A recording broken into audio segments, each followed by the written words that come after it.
أهلا بيكم في قناة مصر أرض الحضارة. دي فاترينة الأمومة في متحف الحضارة.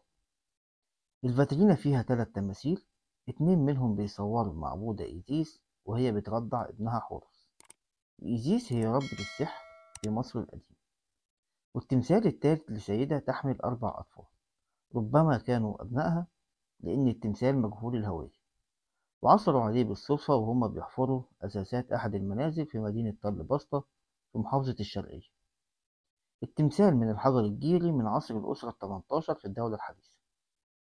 تمثال واحد من أجمل التماثيل اللي تم نحتها بدقة، وبيظهر لينا ده من خلال الشعر الغزير والعينين المطعمتان للتمثال واحتضان السيدة للأطفال، مما يظهر أهمية الأم في المجتمع المصري القديم. فمن أهم قيم الإنسانية في الحضارة المصرية هي احترام الأم وتقديرها والاعتراف بأهمية دورها في المجتمع. وقد صور المصري القديم السماء على هيئة أم تلج الشمس كل صباح. وقد لقب المصريين الأم بلقب نبت بر، والذي يعني ربة البيت. وكانت الأم في مصر القديمة لها دور كبير في تكوين الأسرة وبناء المجتمع.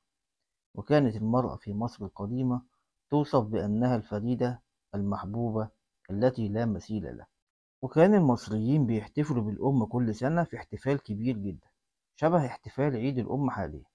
وده بيدل إن المصريين القدماء كرموا المرأة واحتفلوا بيها قبل ما أي حضارة من الحضارات المجاورة تعمل ده.